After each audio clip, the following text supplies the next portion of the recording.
السلام عليكم ورحمة الله وبركاته. الحمد لله رب العالمين، والصلاة والسلام على سيد الأنبياء وأشرف المرسلين سيدنا ونبينا محمد صلوات الله وسلامه عليه وعلى آله وأصحابه والتابعين ومن تبعهم بإحسان إلى يوم الدين وسلم تسليما كثيرا. أما بعد، فقد قال الله جل وعلا في كلامه المجيد: أعوذ بالله من الشيطان الرجيم، بسم الله الرحمن الرحيم. يا أيها الذين آمنوا إذا نودي للصلاة من يوم الجمعة فاسعوا إلى ذكر الله وذروا البيع ذلكم خير لكم إن كنتم تعلمون. إن الله وملائكته يصلون على النبي يا أيها الذين آمنوا صلوا عليه وسلموا تسليما. اللهم صل على محمد وعلى آل محمد كما صليت على إبراهيم وعلى آل إبراهيم إنك حميد مجيد. اللهم بارك على محمد وعلى آل محمد كما باركت على إبراهيم وعلى آل إبراهيم إنك حميد مجيد. আলহামদুলিল্লাহ, মহান আল্লাহ রাব্বুল আলামিনের দরবারে শুকরগুজার হচ্ছি, যিনি আমাদেরকে সপ্তাহের শ্রেষ্ঠতম দিন পবিত্র জুমার দিনে সুন্দর পরিচ্ছন্ন পবিত্র মন নিয়ে আল্লাহ তাআলার দরবারে হাজির হওয়ার তৌফিক আমাদেরকে দান করেছেন। রব্বে করিমের দরবারে কালিমাত শুকর আদায় করে বলছি আলহামদুলিল্লাহ। পবিত্র জুমার সালাত আমাদের জন্য ফরজ করা হয়েছে। এটি সপ্তাহের শ্রেষ্ঠতম দিন। গোটা দুনিয়ার সকল জাতি ধর্মের ভেতরে মুসলিম উম্মার জন্য জুমাটা এতটাই বেশি গুরুত্বপূর্ণ এবং তাৎপর্যপূর্ণ যে আমরা সপ্তাহের সপ্তম দিন অর্থাৎ 7 দিনের শ্রেষ্ঠতম দিন পবিত্র জুমার দিনে আমরা বাধ্যতামূলকভাবে আল্লাহর ঘরে হাজির হয়ে থাকি। এটি আমাদের একটি উইকলি কনফারেন্স বলা যেতে পারে, অ্যাসেম্বলি বলা যেতে পারে, যে সপ্তাহের একটি দিন জুমার দিন আল্লাহ তাআলা বাধ্যতামূলক আমাদেরকে জমায়েত হওয়া এবং আল্লাহর ঘরে এসে ইবাদত বন্দেগীতে রত হওয়া, এটি আমাদের জন্য আবশ্যক করে দিয়েছেন।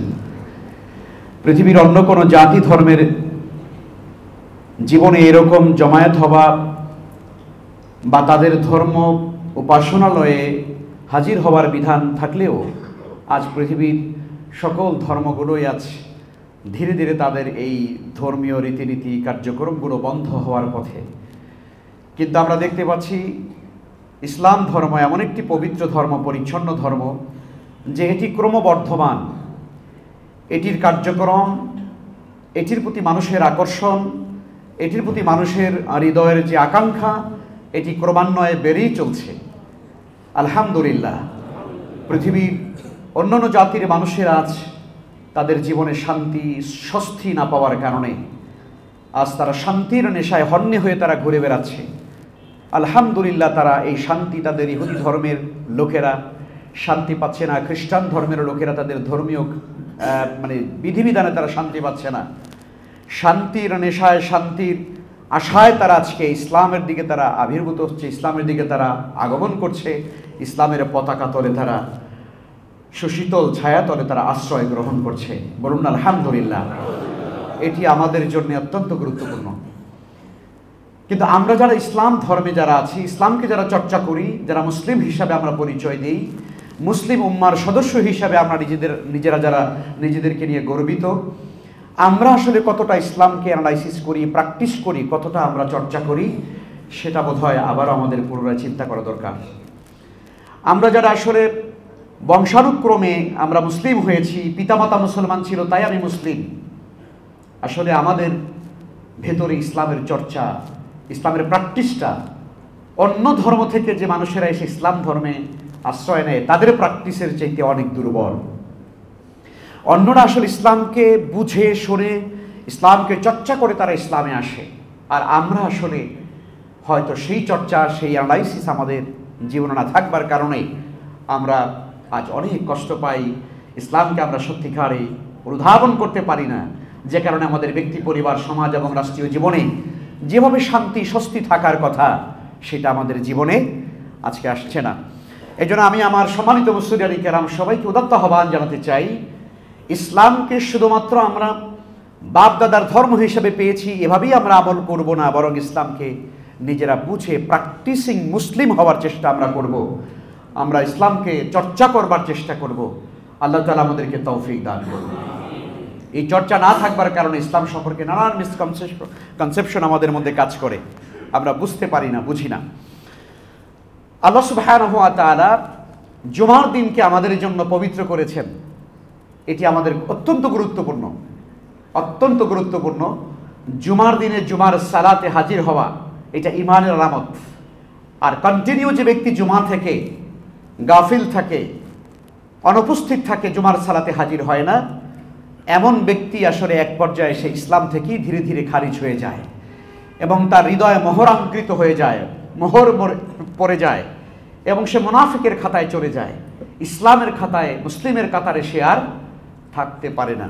এই জন্যে জুমার দিন আমরা চেষ্টা করব অন্যান্য কাজ কমিয়ে দিয়ে আমরা এই দিনে তাড়াতাড়ি করে আল্লাহর ঘরে আসার, মসজিদে হাজির হওয়ার এবং মসজিদের আদবগুলো রক্ষা করার চেষ্টা আমরা করব। আল্লাহ তৌফিক দান করুন। আমি আজকে আপনাদের সামনে মসজিদের আদব নিয়েই কথা বলতে চাই বিতৌফিকিল্লাহ।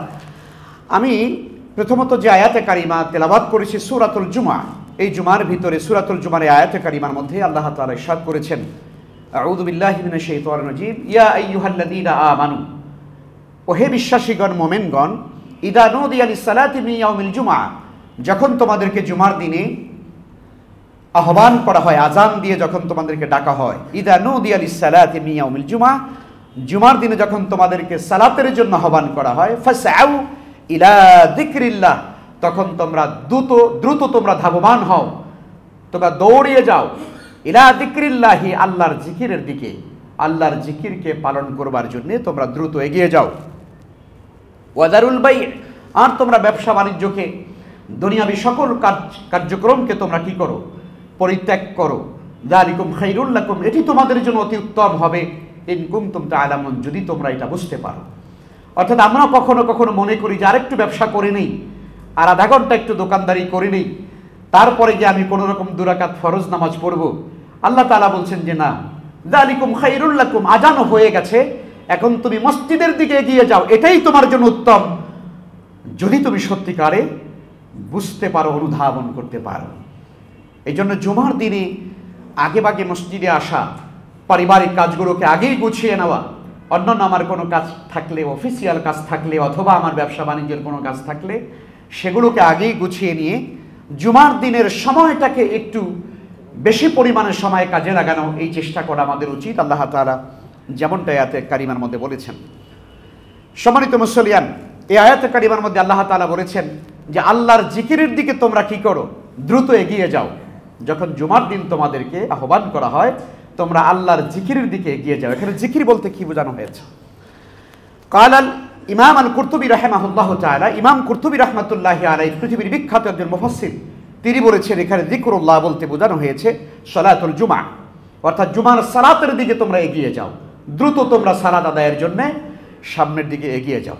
ওয়াকাল তাবারি, ইমাম তাবারি রাহমাতুল্লাহ আলাইহি তার পৃথিবীর বিখ্যাত তাফসীরে তাবারির মধ্যে লিখেছেন, এই আয়াতে কারিমার মধ্যে যিকরুল্লাহ বলতে বলা হয়েছে মাউইজাতুল ইমাম, মসজিদের খতিব বা ইমাম যখন জুমার দিনে মুসল্লিয়ানে কেরামদের জন্য যে নসিহা পেশ করেন, যে ওয়াজ করেন, যে আলোচনা করেন, যে খুতবা পেশ করেন, মূলত আল্লাহ তাআলা এখানে যিকরুল্লাহ বলতে, আল্লাহর স্মরণ বলতে এখানে এই খুতবাকে মিন করা হয়েছে। সুবহানাল্লাহ।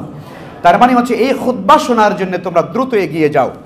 তার মানে হচ্ছে আমরা শুধুমাত্র 2 রাকাত সালাত আদায় করাই এটি আমাদের মূল কাজ নয়, বরং 2 রাকাত সালাতের আগে যে খুতবা দেওয়া হবে এটিও তোমরা শুনতে হবে। শোনা জরুরি আছে না নাই বলেন? এই খুতবা আমাদের জন্য জরুরি। তো এটি মুহাদ্দিসিনে কেরাম, মুফাসসিরিনে কেরাম তারা বলেছেন যে এখানে আল্লাহর জিকির বলতে মূলত জুমার খুতবাকে বোঝানো হয়েছে। কারণ ইমাম ইবনুল মুসাইয়িব রাহিমাহুল্লাহু তাআলা, পৃথিবীর বিখ্যাত মনীষী ইবনুল মুসাইয়িব রাহমাতুল্লাহ, সাঈদ ইবনুল মুসাইয়িব রাহমাতুল্লাহি আলাইহি, তিনি বলেছেন এখানে যিকরুল্লাহ বলতে জিক্রুল্লাহ মাউইজাতুল ইমাম, অর্থাৎ ইমামের মাউইজাকেই বোঝানো হয়েছে, ওয়াজকে বোঝানো হয়েছে, খুতবাকে বোঝানো হয়েছে, আলোচনাকে বোঝানো হয়েছে। কাজেই আমরা যারা মনে করি জুমার দিনে শুধু 2 রাকাত নামাজ পড়লেই আমার দায়িত্ব আদায় হয়ে গেল, এটি সঠিক নয়। আপনাকে অবশ্যই বাধ্যতামূলকভাবে জুমার দিনে এই 2 রাকাত ফরজ সালাতের আগে যে খুতবা পেশ করা হয়, এই খুতবা শ্রবণ করা এবং সেখান থেকে আপনার আমার ইহকাল পরকাল, ব্যক্তি, পরিবার, সমাজ এবং রাষ্ট্রের যে কোনো সমস্যার সমাধানের জন্যে কোরআন এবং সুন্নাহ থেকে যে গাইডলাইন পেশ করা হয়, সেই গাইডলাইন গ্রহণ করা, শ্রবণ করা এবং সেই মোতাবেক আমল করা, এটাও আমাদের জন্য ফরজ। ঠিক কিনা জোরে বলেন? এটি আমাদের জন্য খুবই কর্তব্য। মুআজ্জিজ মুসল্লিয়ানে কেরাম, রাসূল করিম সাল্লাল্লাহু আলাইহি ওয়াসাল্লাম এই জুমার দিনের ফজিলত সম্পর্কে তিনি খুব চমৎকার করে বলেছেন। সহিহ বুখারী এবং মুসলিমে হাদিস এসেছে, ইদা কানা ইয়াউমুল জুমআ, যখনই জুমার দিন চলে আসে এবং জুমার জন্য যখন আজান দেওয়া হয়, ওয়াকাফাতিল মালাইকা আলা বাবিল মসজিদ, তখন মসজিদের দরজায় ফেরেশতারা দফতর নিয়ে তারা বসে যায়। সুবহানাল্লাহ। জুমার দিনে যখনই জুমার সালাতের জন্য মুয়াজ্জিন সাহেব যখন আজান দিয়ে থাকেন, তখন মসজিদের দরজায় ফেরেশতারা দফতর নিয়ে, খাতা নিয়ে, রেজিস্টার নিয়ে তারা মসজিদের দরজায় তারা বসে যান। এটা হাদিসের মধ্যে এসেছে, সেই বুখারী এবং মুসলিম। ওয়াকাফাতিল মালাইকাতু আলা বাবিল মসজিদ, মসজিদের দরজায় ফেরেশতারা উকুফ করে তারা বসে যায়। ইয়াকতুবুনাল আউয়াল ফাল আউয়াল, তখন ফেরেশতারা দেখেন যে কে সবার আগে মসজিদে ঢুকেছে তার নামটা 1 নম্বরে লিখে দেন, অতঃপর যে ঢুকেছে তার নামটা 2 নম্বরে, অতঃপর যে ঢুকেছে তার নাম 3 নম্বরে। এভাবে করে ধারাবাহিকভাবে ফেরেশতারা তাদের দফতরে আল্লাহর বান্দাদের নামগুলো তারা রেজিস্ট্রি করতে থাকেন। সুবহানাল্লাহ। আল্লাহর খাতায় তারা এন্ট্রি করতে থাকেন, কে কখন এসেছে, কার আগে কার পরে কে এসেছে। ফাইদা খারাজাল ইমাম, যখন ইমাম, যখন খতিব যখন চলে আসেন খুতবার জন্য, তাও সুহুফাহুম, সাথে সাথে ফেরেশতারা তাদের দফতরটাকে বন্ধ করে দেন। ওয়াস্তামিউনা যিকর, আর তারা তখন খুতবা শ্রবণ করার জন্য মুসল্লিয়ানে কেরামদের ভেতরেই তারা ঢুকে বসে যান। সুবহানাল্লাহ বলেন। আল্লাহর ফেরেশতারা আপনাদের সঙ্গে আছেন, এটি বিশ্বনবী জনাবে মুহাম্মদুর রাসূলুল্লাহ সাল্লাল্লাহু আলাইহি ওয়াসাল্লামের হাদিস বলছে। জুমার দিনে মুসল্লিয়ানে কেরামদের ভিতরে আল্লাহর ফেরেশতারা জুমার খুতবা শ্রবণ করার জন্য তারা বসে যায়। সুবহানাল্লাহ। তাহলে এই হাদিসের মধ্যে আমরা বুঝতেই পারলাম যে আমি যদি জুমার দিনে যদি আগে আসতে পারি, তাহলে আমার নামটা আল্লাহর দফতরে সবার আগে লেখা হয়ে যাবে। সুবহানাল্লাহ। অন্য বিখ্যাত হাদিসের মধ্যে আমরা আছি, আমরা জানি সবাই, যখন আল্লাহর ঘরে জুমার দিনে সবার আগে কেউ আসে, তখন আল্লাহর রাস্তায় একটি উট সাদাকা করার সব আল্লাহ তাআলা দান করেন। এরপরে যে আসে তার আমলনামায় একটা গরু সাদাকা করার সওয়াব হয়, তারপরে যে আসেন তার আমলনামায় একটা ছাগল, ভেড়া, একটা দুম্বা সাদাকা করার সওয়াব হয়। এমন করে করে একেবারে মুরগির ডিম পর্যন্ত দান করার, সাদাকা করার সওয়াব আল্লাহ বান্দার আমলনামায় দিয়ে দেন। সুবহানাল্লাহ। তাহলে পরে মসজিদে জুমার দিনে আগে আসা এবং মসজিদের আদব রক্ষা করা, এটি আমাদের জন্য খুবই খুবই তাৎপর্যপূর্ণ। আল্লাহ তাআলা যেন আমাদেরকে তৌফিক দান করেন। দুনিয়ার কাজ আমাদের থাকবে, পারিবারিক ব্যস্ততা থাকবে, বাজার ঘাট থাকবে, বেচাকেনা থাকবে, কিন্তু জুমার দিনটাকে আমি আলাদা করে রেখে দেব। এই দিনটা আল্লাহর জন্য, এই দিন আল্লাহর সন্তুষ্টি অর্জন করবার জন্য আমি সব কিছুকে আমি ক্লোজ করে দিয়ে আমি জুমার ফজিলত পাওয়ার জন্য আগে ভাগে চলে আসবো, সবার আগে আসার চেষ্টা করব। আল্লাহ সুবহানাহু ওয়া তাআলা আমাদের সবাইকে জুমার দিনে মসজিদে আসা, আগে ভাগে আসার তৌফিক দান করুন, বলুন আমিন। সম্মানিত হাজিরিন, জুমার দিনে মসজিদে আসার এবং বসার যে আদব, সে আদবের ব্যাপারে আমাদের আলহামদুলিল্লাহ সবারই আমাদের জানা আছে। আমরা সবাই জানি আদব সম্পর্কে, কিন্তু কখনো কখনো আমরা এগুলো ভুলে যাই। এটা ভুলে যাওয়া উচিত নয়। আল্লাহর ঘর, পৃথিবীর মধ্যে সবচেয়ে পবিত্রতম জায়গা হলো মসজিদ। আহাব্বুল বিলাদি ইলাল্লাহি মাসাজিদুহা, আহাব্বুল বিলাদি ইলাল্লাহি মাসাজিদুহা। এই পৃথিবীর মধ্যে, আল্লাহর জমিনের মধ্যে সবচেয়ে সুন্দর জায়গা, আল্লাহর কাছে প্রিয় জায়গা কোনটা? মসজিদ। ও আবগাদুল বিলাদি ইলাল্লাহি আসওয়াকুহা, আর জমিনের মধ্যে সবচেয়ে নিকৃষ্ট জায়গা কোনটা? বাজার ঘাট। কারণ সেখানে মানুষের আল্লাহকে খুব কমই স্মরণ করে থাকে। যেহেতু মসজিদে ঢুকলে মানুষ আল্লাহকে স্মরণ করে, এই জন্যে আল্লাহ তাআলার কাছে মসজিদ সবচেয়ে উত্তম জায়গা। তো এই উত্তম জায়গাতে এসে আমরা কখনো কখনো অনুত্তম কাজ করে ফেলি। এটি যেন আমাদের না হয়ে যায়, সেই ব্যাপারে নবী করিম সাল্লাল্লাহু আলাইহি ওয়াসাল্লাম আমাদেরকে দিক নির্দেশনা প্রদান করেছেন। নবীজি বলেছেন, একটি বিখ্যাত হাদিস বাইহাকিতে এসেছে, আবসার নবী সাল্লাল্লাহু আলাইহি ওয়াসাল্লাম ইবনে মাসউদ, নবীজি খুতবা দিচ্ছেন জুমার দিনে, আল্লাহ রাসূল সাল্লাল্লাহু আলাইহি ওয়াসাল্লাম খুতবা দিচ্ছেন। এই মুহূর্তে তার নজর পড়ে গেছে বিখ্যাত সাহাবী হযরত আব্দুল্লাহ ইবনে মাসউদ রাদিয়াল্লাহু তাআলা আনহুর দিকে। নবীজির নজর পড়েছে। নবীজি খুব তীক্ষ্ণ দৃষ্টি সম্পন্ন ছিলেন। কথা বুঝতে পারলেন তো? এই জন্য জুমার দিনে খতিবের যেমন দায়িত্ব হচ্ছে মুসল্লির দিকে আই কন্টাক্ট ঠিক রাখা, আবার মুসল্লিদেরও দায়িত্ব হচ্ছে খতিবের দিকে তীক্ষ্ণ নজরে তাকিয়ে থাকা। নাকি বলেন? নাকি এই দিনে খতিব খুতবা দিবেন, মুসল্লি একটু আরাম করে ঘুমাবেন, রাতের বেলা তো ঘুম হয় না। এইটার নাম খুতবা না। যেই খুতবা শুনলে মুসল্লির ঘুম আসে, ওই খুতবা হক আদায় করা খুতবা নয়। আর যেই মুসল্লি সাহেব, ইমাম সাহেবের, খতিব সাহেবের খুতবা শোনার পরে আপনার ঘুম আসে, আপনি আদৌ খুতবা বুঝলেন না। জুমার নামাজের আহমিয়ত কি আপনি আদৌ অনুধাবনই করতে পারেন নাই। আপনার খুতবা শুনলে ঘুম আসে। কেমন করে ঘুম আসে? কেমন করে আপনার আমার ঘুম আসে? আমি কি নিশ্চিন্ত হয়ে গিয়েছি যে আল্লাহ তাআলা আপনাকে আমাকে ক্ষমা করে দিয়েছেন? আমি কি নিশ্চিন্ত হয়ে গিয়েছি যে আল্লাহ তাআলা আপনাকে আমাকে জাহান্নাম থেকে মুক্তি দিয়েছেন?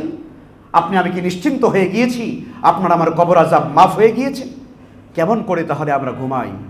কেমন করে আমরা নিশ্চিন্তে ঘুমাই? হে পৃথিবীর মুসলমানেরা, ও মুসলিম উম্মাহ, কেমন করে আমরা ঘুমাই যেখানে আজ আমার ভাইরা এখনো পর্যন্ত মার খাচ্ছে? এখনো পর্যন্ত আমার ভাইরা, প্যালেস্টাইনের গাজ্জার মুসলমানরা, আজও পর্যন্ত তারা মাথা গোজার ঠাঁই পাচ্ছে না, তারা দুমুঠো ভাত খেতে পারছে না। তাদের পেটের ভিতরে আজকে ক্ষুধা নিয়ে তারা রাস্তায় রাস্তায়, জঙ্গলে, পাহাড়ে, পর্বতে, মরুভূমিতে তারা যুদ্ধ করছে কাফিরদের সঙ্গে, ইহুদিদের সঙ্গে। আমার ভাই বোনদেরকে শেষ করে দিচ্ছে। আমি কেমন করে ঘুমাই? আমার চোখে ঘুম কেমন করে আসে? সম্মানিত মুসলিয়ান, জুমার সালাতের এই খুতবাটি হচ্ছে উম্মার চেতনার জন্য, উম্মাকে জাগিয়ে তোলার জন্য আমার কি করণীয় আছে, আমার কি বর্জনীয় আছে, এগুলো আমাকে শিক্ষা গ্রহণ করতে হবে জুমার খুতবা থেকে। সেটি আমরা না করে আমরা যদি ঘুমাই, তাহলে এটি জুমার সঙ্গে তামাশা করা হবে। আমি আদৌ বুঝতে পারতেছি না যে আমার কি করতে হবে, আমার কি করতে হবে না। আমি নিশ্চিন্তায় বসে আছি। মুআজ্জিজ মুসল্লিয়ান ইকরাম, নবীজি সাল্লাল্লাহু আলাইহি ওয়াসাল্লামের তীক্ষ্ণ নজর পড়েছে আব্দুল্লাহ ইবনে মাসউদ রাদিয়াল্লাহু তাআলা আনহুমার দিকে। তখন তিনি দেখলেন খারিজান মিনাল মসজিদ, আব্দুল্লাহ ইবনে মাসউদ রাদিয়াল্লাহু তাআলা আনহু তিনি মসজিদের বাহিরে অবস্থান করছেন। অথচ নবীজি সাল্লাল্লাহু আলাইহি ওয়াসাল্লাম কি করছেন? তিনি খুতবা দিচ্ছেন। নবীজি খুতবা দিচ্ছেন, আব্দুল্লাহ ইবনে মাসউদ মসজিদের বাহিরে। আল্লাহর হাবিব সাল্লাল্লাহু আলাইহি ওয়াসাল্লাম ইয়াকুল, রাসূল সাল্লাল্লাহু আলাইহি ওয়াসাল্লাম তখন খারিজান মিনাল মসজিদ ওয়া নবী সাল্লাল্লাহু আলাইহি ওয়াসাল্লাম ইয়াখতুবু, নবীজি সাল্লাল্লাহু আলাইহি ওয়াসাল্লাম তখন খুতবা পেশ করছেন। ফাকালা নবীজি সাল্লাল্লাহু আলাইহি ওয়াসাল্লাম খুতবা অবস্থায় বললেন, তাআল ইয়া আব্দুল্লাহ ইবনে মাসউদ, হে আব্দুল্লাহ ইবনে মাসউদ, তাড়াতাড়ি মসজিদে আসো, কাতারের ভিতরে বসো, মসজিদে বসে যাও, তুমি কেন এখনো বাহিরে দাঁড়িয়ে আছো? আল্লাহু আকবার। নবী করিম সাল্লাল্লাহু আলাইহি ওয়াসাল্লাম খুতবার ভেতরে আব্দুল্লাহ ইবনে মাসউদকে তিনি আহ্বান জানালেন, তাআল ইয়া আব্দুল্লাহ ইবনে মাসউদ, হে আব্দুল্লাহ ইবনে মাসউদ, দ্রুত মসজিদের ভিতরে চলে আসো। হাদিসটি বাইহাকিতে এসেছে। মুআজ্জিজ মুসল্লিয়ান ইকরাম, কাজী খুতবার প্রত্যেকটা ন্যানো সেকেন্ড আপনার জন্য গুরুত্বপূর্ণ, আমার জন্য গুরুত্বপূর্ণ, কারণ এটি আল্লাহর জিকির। এর ভেতরে আপনার আমার জন্য হেদায়েত রয়েছে, এর ভেতরে আপনার আমার নাজাতের ফয়সালা রয়েছে, এর ভেতরে আপনার আমার মুক্তির সওগাত রয়েছে, এর ভেতরে আপনার আমার জন্য ইহকাল পরকালের শান্তির বার্তা রয়েছে। এটা আপনাকে আমাকে মজবুত করে ধারণ করতে হবে, ঠিক কিনা? সম্মানিত হাজিরিন, নবী করিম সাল্লাল্লাহু আলাইহি ওয়াসাল্লাম এই আদব আমাদেরকে শিখিয়েছেন। জুমার দিনে খুতবার সময় বাহিরে কথা বলা, জুমার দিনে বাহিরে অবস্থান করা, খুতবার সময় চেঁচামেচি করা, এগুলো চূড়ান্ত পর্যায়ের বেয়াদবি।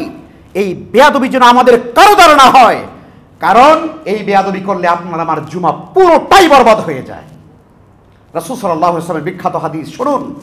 নবীজি সাল্লাল্লাহু আলাইহি ওয়াসাল্লাম, আবু দাউদ শরীফে এসেছে হাদিসটি, যা রাজুলুন, একজন ব্যক্তি এসেছে মসজিদে, ইয়াতাখাত্তা রিকাবান নাস ইয়াউমাল জুমআ, সে জুমার দিনে মানুষের ঘাড়ের উপরে পাড়া দিয়ে দিয়ে সামনের দিকে আগাচ্ছে। আল্লাহর হাবিব সাল্লাল্লাহু আলাইহি ওয়াসাল্লাম বললেন, যা রাজুলুন, এক ব্যক্তি মসজিদে প্রবেশ করেছে, এসেছে, ইয়াতাখাত্তা রিকাবান নাস ইয়াউমাল জুমআ, সে জুমার দিনে মুসল্লিদের ঘাড়ের উপরে পাড়া দিয়ে দিয়ে তারপর সামনে আগাচ্ছে। ওয়ান নবী সাল্লাল্লাহু আলাইহি ওয়াসাল্লাম ইয়াখতুবু, আর নবীজি সাল্লাল্লাহু আলাইহি ওয়াসাল্লাম তখন খুতবা দিচ্ছেন। ফাকাল লাহু নবী সাল্লাল্লাহু আলাইহি ওয়াসাল্লাম, রাসূলুল্লাহ সাল্লাল্লাহু আলাইহি ওয়াসাল্লাম তিনি তার খুতবার ধারাবাহিক আলোচনা বন্ধ করে তিনি বললেন, ইজলিস, বসো তুমি। ফাকাদ আযাইতা ওয়া আনাইতা, তুমি এসেছো দেরিতে, আবার সামনের দিকে আগে আরেকজনকে কষ্ট দিচ্ছ। যেখানে এসেছো সেখানেই বসো, ইজলিস, ওখানেই তুমি বসো। আল্লাহু আকবার। রাসূল করিম সাল্লাল্লাহু আলাইহি ওয়াসাল্লাম এই কমান্ডার ইন চিফ ছিলেন, তিনি যখন খুতবা দিতেন এভাবেই তিনি অর্ডার করতেন। আমরা মনে করি মসজিদের খতিব সাহেব এমনভাবে খুতবা দেবেন, উনি আকাশের উপরের কথা বলবেন আর জমিনের নিচের কথা বলবেন, যাতে করে হুজুরের কথা শোনার পরে সবাই যেন একেবারে আরামসে ঘুমাইতে পারেন। কিন্তু রাসূল করিম সাল্লাল্লাহু আলাইহি ওয়াসাল্লামের খুতবা এইরকম ছিল না। কি ছিল শুনুন, সেটি হাদিসের মধ্যে এসেছে। আন্না রাসূলুল্লাহ সাল্লাল্লাহু আলাইহি ওয়াসাল্লাম ইযা খাতাবা, নবীজি সাল্লাল্লাহু আলাইহি ওয়াসাল্লাম যখন জুমার দিনে খুতবা দিতেন, রাসূল করিম সাল্লাল্লাহু আলাইহি ওয়াসাল্লাম যখন মেম্বারে উঠে খুতবা দিতেন, ইহমাররাত আইনাহু, আল্লাহর হাবিবের চক্ষু লাল হয়ে যেত। রাসূল করিম সাল্লাল্লাহু আলাইহি ওয়াসাল্লামের চক্ষু লাল হয়ে যেত খুতবার সময়। ওয়া আলা সাউতুহু, নবীজির কণ্ঠের আওয়াজ উঁচু হয়ে যেত। ওয়াশতাদ্দা গাদাবহু, নবীজির ক্রোধ একেবারে মারাত্মক পর্যায়ে পৌঁছে যেত। প্রচন্ড রকমের তিনি রাগ হয়ে যেতেন কখনো কখনো। আল্লাহর হাবিবের চোখ লাল হয়ে যেত, তার কণ্ঠের আওয়াজ উঁচু হয়ে যেত, এবং অস্তাদ্দা গাদাবহু, এবং তার ক্রোধ বেড়ে যেত। হাত্তা কান্নাহু মনজিরু জাইশিন, মনে হতো যেন তিনি কোন সৈনিককে, কোন সেনাবাহিনীকে তিনি কমান্ডার হিসেবে তিনি তাদেরকে অর্ডার করছেন। জোরে কন্যা সুবহানাল্লাহ। কোন কমান্ডার যখন তার ব্যাটালিয়নকে যখন তারা কি করে কোন নির্দেশনা দেয়, ধরুন কোন প্যারেড ময়দানেই কোন কমান্ডার যখন সৈনিকদেরকে কি করে কমান্ড করে, তখন এই কমান্ডটা কি খুব মানে একেবারে দরদ লাগায়া, মায়া লাগায়া, মধুর সুরে সুরে, আপনারা দাঁড়াইতে পারেন, আপনারা সবাই দাঁড়ান, সবাই একটু সোজা হইয়া খাড়ান, এরকম বলা হয়? এরকম বলা হয় না। কমান্ডার সর্বোচ্চ তার কণ্ঠের আওয়াজকে উঁচু করে কি বলে কমান্ডাররা? আপনারা এখানে অনেক সৈনিক থাকতেই তো পারেন, তারা হয়তো ভালো জানবেন, আমরা ভালো জানি না। পুরো কমান্ডিং এই বিষয়টাকে তিনি কত সুন্দরভাবে চমৎকার করে, আরামে দাঁড়াবে, আরামে দাঁড়াও, কি বলেন ঠিক কিনা? এরকম বলে না? নাকি উনি বলবেন আপনারা সবাই আরামে দাঁড়াই পারেন, এখন সবাই আরামে খাড়ান, এরকম বলা হয়? কমান্ডারের মতোই তিনি নির্দেশনা পেশ করেন। রাসূল করিম সাল্লাল্লাহু আলাইহি ওয়াসাল্লাম কি করতেন খুতবার সময়? হাদিসে এসেছে কান্নাহু মুনজিরু জাইশিন, জাইশ মানে হলো সৈনিক, সেনাবাহিনী। মনে হতো যেন তিনি কোন সেনাবাহিনীকে কমান্ড করছেন, সতর্ক করছেন। সুবহানাল্লাহি বিহামদিহি, এভাবেই মনে হতো তার খুতবার সময়। ওয়া ইয়াকুলু, তিনি খুতবার সময় প্রায়ই তিনি বলতেন বুইস্তু আনা ওয়া সাআতু কাহাতাইন, নবীজি বলতেন আমি এবং কিয়ামত, আমি এবং কিয়ামত এই দুটো একেবারে পাশাপাশি। আল্লাহু আকবার। তার মানে আমি যেহেতু পৃথিবীতে এসেছি, অতএব কিয়ামত আর বেশি বাকি নাই। যেহেতু আমি শেষ নবী, আমার পরে আর কোনো নবী আসবেন না, অতএব কিয়ামত খুবই সন্নিকটে। রাসূল করিম সাল্লাল্লাহু আলাইহি ওয়াসাল্লাম তখন বলতেন বুইস্তু আনা ওয়া সাআতু কাহাতাইন, আমি এবং কিয়ামত খুবই কাছাকাছি।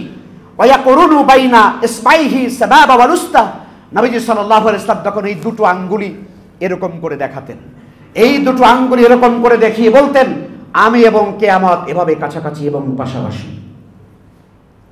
ওয়া ইয়াকুলু, অতঃপর তিনি খুতবার সময় স্বাভাবিকভাবে তার একটা নেচার ছিল, তিনি খুতবার সময় এভাবে বলতেন ওয়া ইয়াকুলু আম্মা বা'দ, অতঃপর তিনি বলতেন অতঃপর ফাইন্না খাইরাল হাদিস কিতাবুল্লাহ, এই পৃথিবীতে সবচেয়ে উত্তম বাণী হলো খাইরাল হাদিস, সবচেয়ে উত্তম বাণী হলো কিতাবুল্লাহ, আল্লাহর বাণী।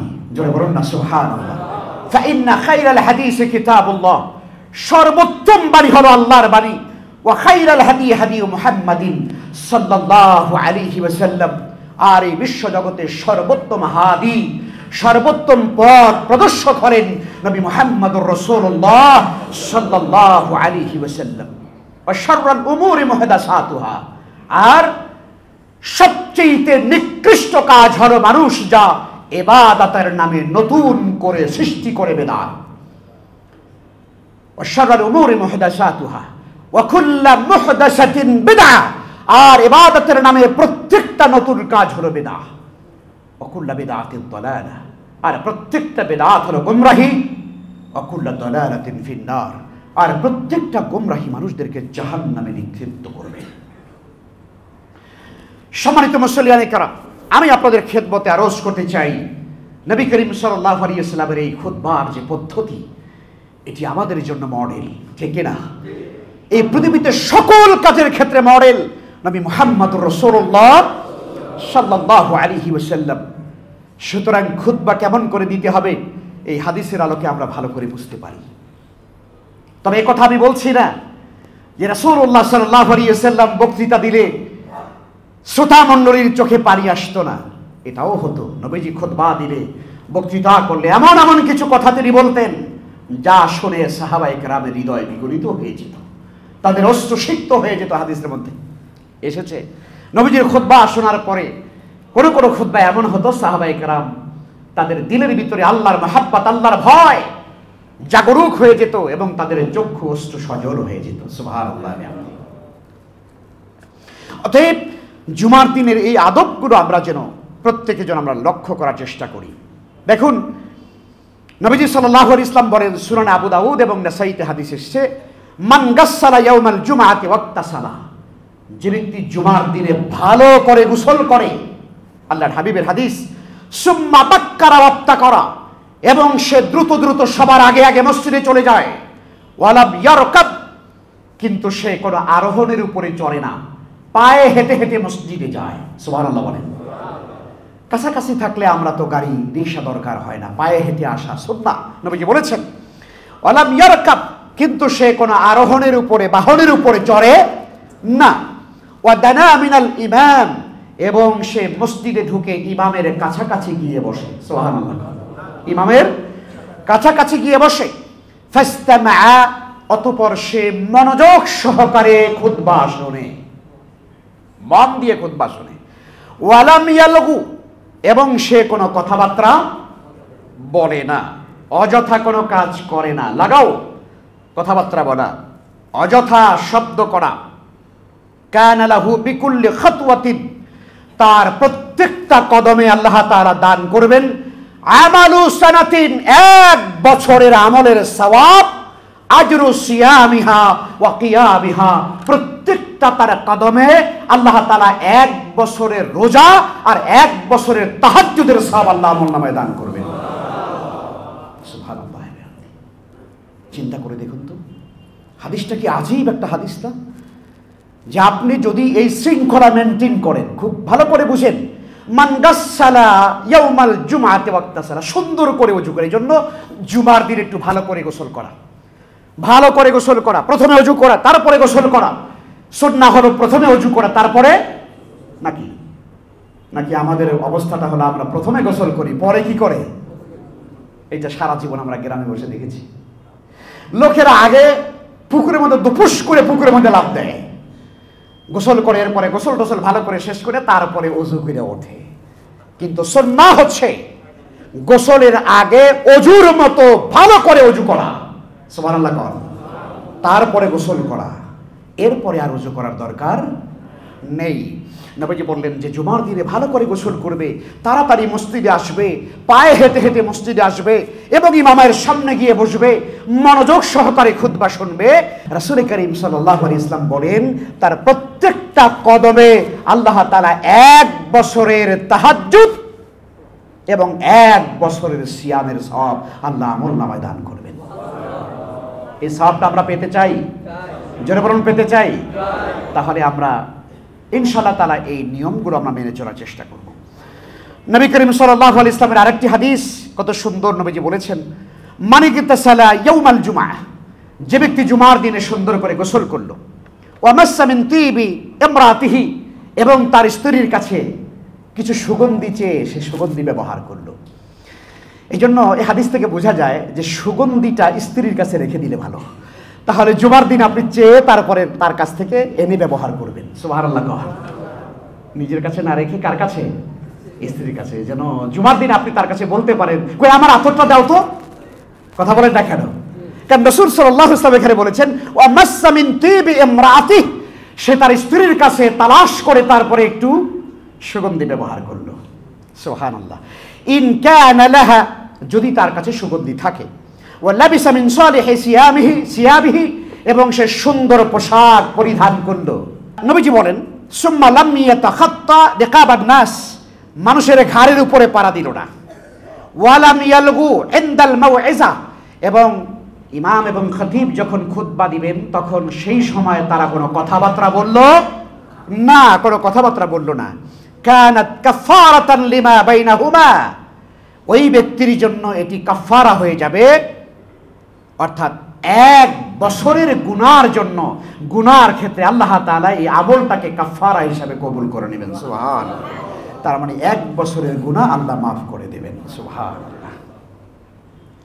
নবীজি এবার বলেন, ওমান লাগা, আর যেই ব্যক্তি কথাবার্তা বলবে, খুব ভালো করে শুনুন, জুমার দিনে মসজিদে আসার পরে যারা কথাবার্তা বলে, ওয়া তাখাত্তা রিকাবান নাস, আর মানুষের ঘাড়ের উপরে পাড়া দিয়ে যারা সামনে আগায়, কানাত লাহু যুহরান, নবীজি বলেন সেই ব্যক্তির নামাজ, জুমার নামাজের ফজিলত সে আর পাবে না, তার নামাজটা হয়ে যাবে যোহরের নামাজ।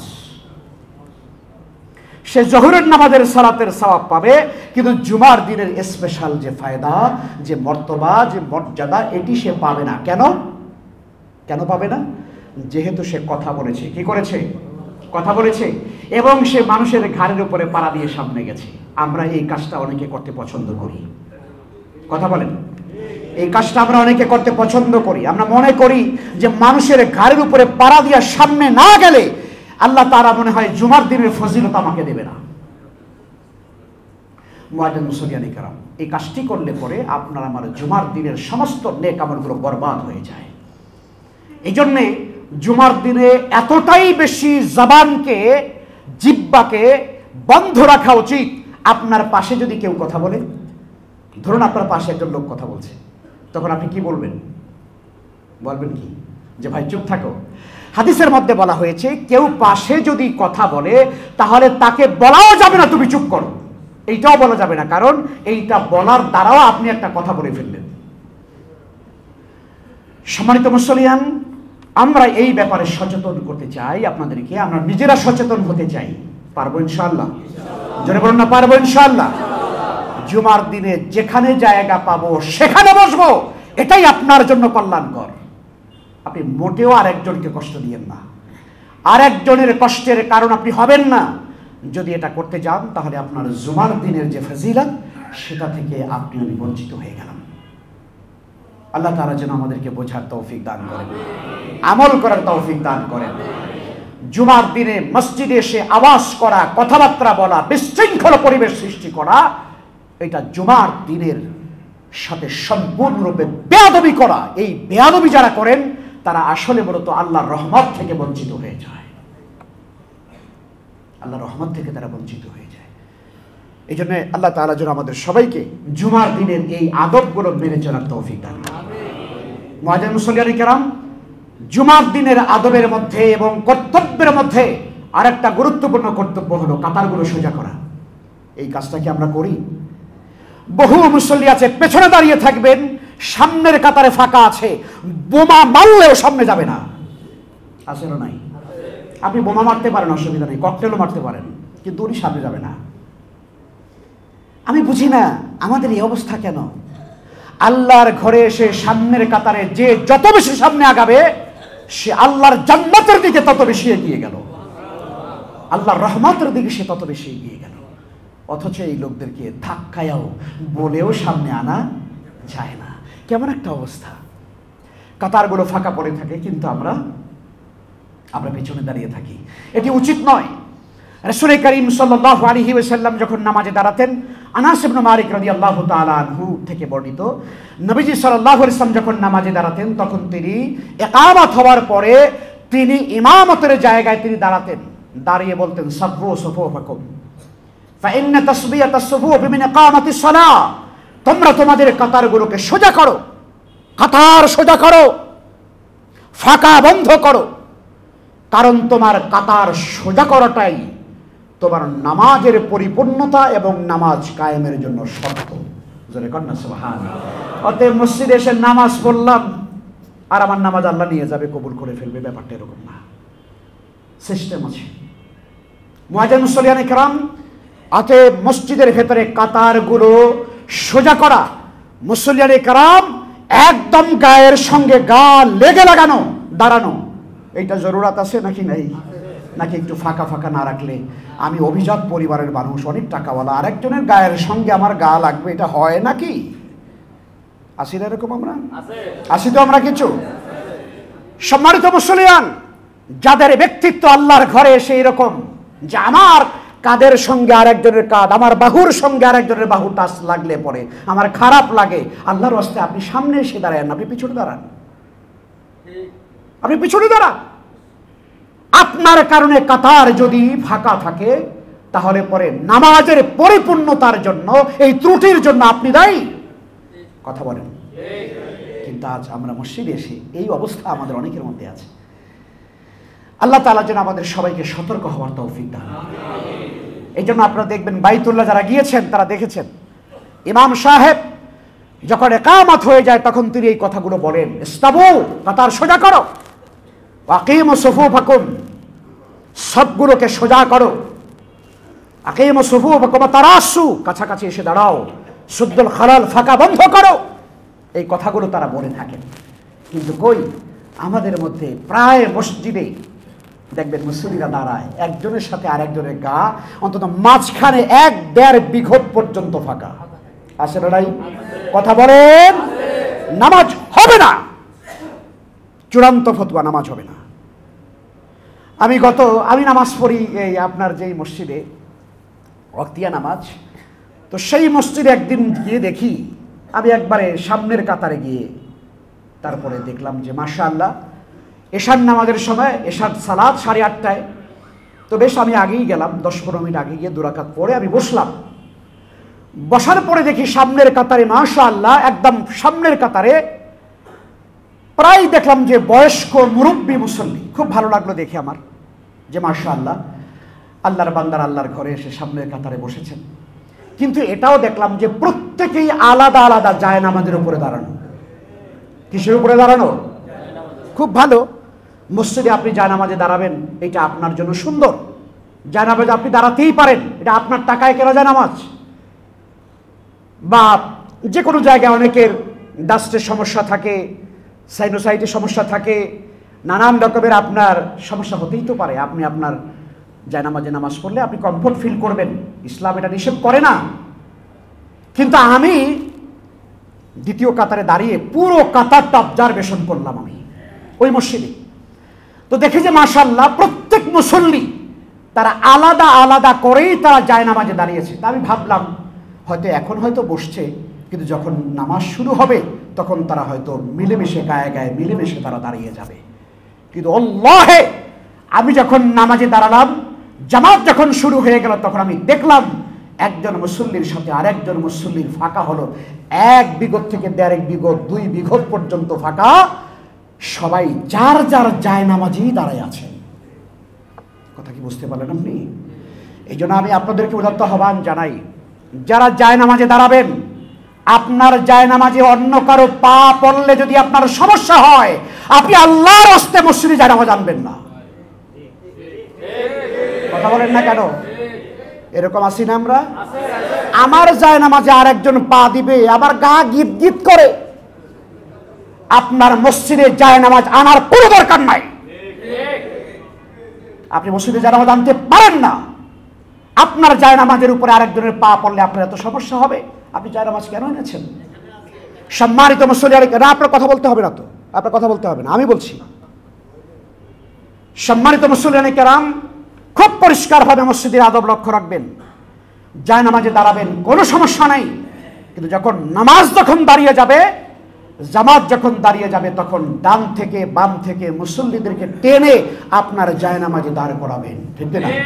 যারা বলেন ঠিক না? এই ভ্রাতৃত্ব বোধ যদি না থাকে, তাহলে যায় নামাজে কেন আমরা নামাজ পড়ি? কেন আমি যায় নামাজ পড়ি? এটার মানে যদি হয় এটাই যে আমারটাই শুধু স্পেশাল থাকবে, আমার উপরে কেউ দাঁড়াতে পারবে না, আমি আবার মাশাআল্লাহ যায় নামাজ একটা কিনে এই পরিমাণ, কথা বল না, একেবারে আল্লাহর ঘর থেকে নিয়ে আসছে। কয় যে ওই যে আমি যে মানে চতুর্থবার যে হজে গেলাম না, সেই যায় নামাজটা দাও, কথা বল না। উনি হজে গেছে 4 বার, ওইটা আবার শোনায়, তো ওই যায় নামাজটা দাও। তো মাশাআল্লাহ ভালো, আপনি হজে যান, আপনি জায়নামাজ আনেন, সবে ঠিক, কিন্তু আল্লাহর ঘরে এসে জায়নামাজে দাঁড়ান, আর যেভাবে দাঁড়ান না কেন, আপনার ভাইকে ডান থেকে বাম থেকে টেনে আপনার এই 2 বাহুর সঙ্গে মিলাতে হবে, তবেই নামাজ হবে। কথা কি বুঝতে পারলেন? আল্লাহ তাআলা যেন আমাদেরকে বোঝার তৌফিক দান। আপনি বিশ্বাস করেন, ওই মসজিদের ভেতরে আমি নামাজ পড়ার পরে, ওই দৃশ্য দেখার পরে আমার মাথার ভিতরে রক্ত উঠে গেছে। এটা হয় না, কোনোভাবেই নামাজ হবে না। এভাবে করে এক মুসল্লি আর এক মুসল্লি কি আরাম করে আবার দোলে নামাজের মধ্যে খাড়ায় খাড়ায়, তো ফাঁকা না রাখলে তো দৌলতে পারবে না। সম্মানিত মুসল্লিয়ান, আপনারা কষ্ট পাইলেন আমার কথায়? কেউ ব্যক্তিগতভাবে আমার কথা নেবেন না যে হুজুর মনে হয় আমারে দেখছে, না, আমি কাউকেই দেখি না, কিন্তু এটা বাংলাদেশের কালচারই পরিণত হয়ে গিয়েছে। কেউ ব্যক্তিগত আদারওয়াইজ দিবেন না যে হুজুর মনে হয় আমাকে বলতেছে, না, আমরা বলতে চাই না কাউকে, আমরা বলতে চাই আল্লাহর ঘরে এসে আমরা এই আদব রক্ষা করে চলবো ইনশাআল্লাহ। রাজি আছেন ইনশাআল্লাহ? আপনার জায়নামাজে আরেকজন ভাইকে দাঁড় করাইলে মহাব্বত বাড়ে না কমে? কেন আপনার জায়নামাজে আরেকজন দাঁড়াইলে আবার আপনার সমস্যা হয়? এটা কেন হবে ভাই? এটা হওয়া উচিত না। আল্লাহ তাআলা যেন আমাদের সবাইকে এই আদবগুলো রক্ষা করার তৌফিক দান। সাহাবায়ে কেরাম তারা নামাজে মুসল্লিরা যখন কাতারে দাঁড়াতেন, তখন তাদের একজনের সঙ্গে এই যে এটাকে কি বলি আমরা, শোল্ডার না, বাংলায় বলি আমরা বাহু, এই একজনের বাহুর সাথে আর একজনের বাহু এমন ভাবে মিলতো, সাহাবায়ে কেরামের জামা ছিঁড়ে যেত প্রথমে এই বাহু থেকে। এটা হাদিসে এসেছে। তারা এতটা মিলেমিশে দাঁড়াতেন, কাতারের ভিতরে কোনো ফাঁকা যেন না থাকে, মুসল্লিরা একে অপরের সঙ্গে মিশে মিশে দাঁড়াবেন। এইটা দাঁড়ালে আপনার আল্লাহর কাছে পছন্দ হয় বান্দারা কিভাবে সারিবদ্ধভাবে ফেরেশতাদের, এই জন্য বলা হয়েছে, হাদিসের মধ্যে এসেছে যে আমাদের কাতারগুলো হলো কাসুফুফিল মালাইকা, ফেরেশতাদের কাতারের মতো। ফেরেশতারা এইভাবে করে কাতার বন্দী হয়ে তারা মিলে মিশে তারা এইভাবে করে দাঁড়াবে, এইভাবে এইভাবে, কোনো ফাঁকা থাকবে না, মজবুত করে দাঁড়াবেন।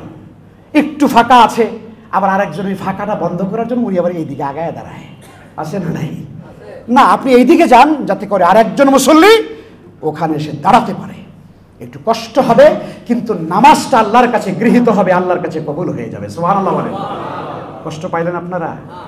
কষ্ট পাইলেও ভালো, কারণ কখনো কখনো রোগী যখন মারাত্মক অসুস্থ হয়ে যায়, ডাক্তার বলে তাকে অ্যান্টিবায়োটিক দিতে হবে, ইঞ্জেকশন দিতে হবে, তখন রোগী বলে ডাক্তার আমি ইঞ্জেকশনে ব্যথা পাবো, দিয়েন না। ডাক্তার তখন শোনে না, দিয়ে দেয়। অতএব এই অ্যান্টিবায়োটিক কখনো কখনো আমাদের সমাজকে পরিশুদ্ধ করবে, ঠিক না? আল্লাহ তাআলা যেন আমাদেরকে বোঝার এবং আমল করার তৌফিক দান করেন।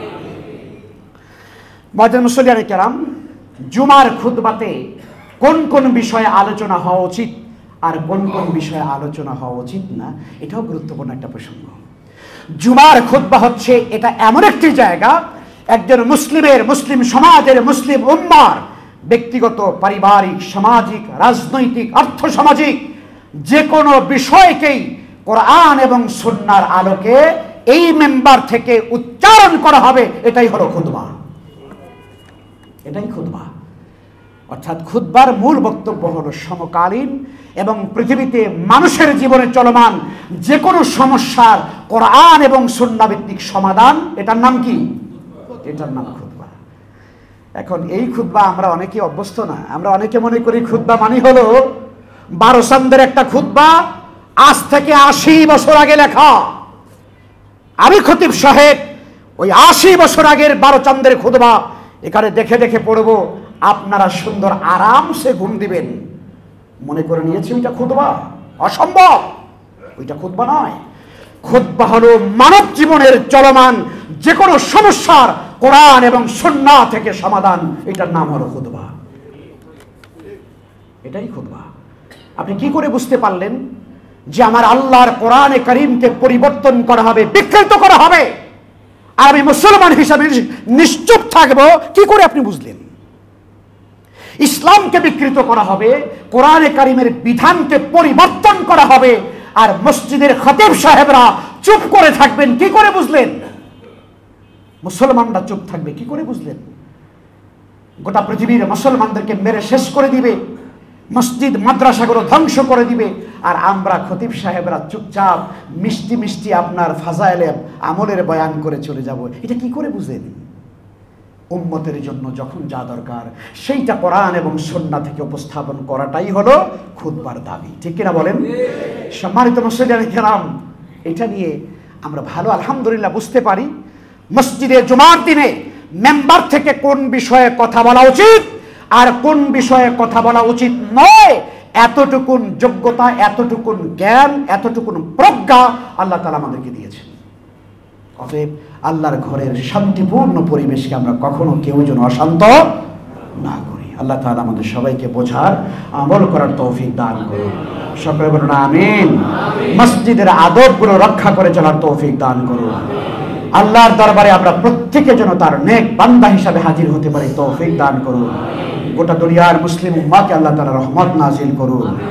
বাংলাদেশে নারী সংস্কার আন্দোলনের কমিশনের যে প্রস্তাবনা, যা কোরআনে কারীমের সঙ্গে সাংঘর্ষিক, আল্লাহর কোরআনকে যা বিকৃত করে ফেলে, রাসূলের হাদিসকে যা বিকৃত করে ফেলে, ইসলামী তাহজ্জুদ এবং তামাদ্দুনকে ধ্বংস করে দিয়ে এলজিবিটিকিউর মতো এই জাতি ধ্বংসের মতো কার্যক্রমগুলোকে যারা প্রস্তাব করেছে, আমরা তার নিন্দা এবং প্রতিবাদ জানাই এবং সেখান থেকে সতর্ক করার জন্য আল্লাহ আমাদের সবাইকে সচেতন হওয়ার তৌফিক দান করুন। ওয়া আখিরু দাওয়ানা আলহামদুলিল্লাহি রাব্বিল আলামিন।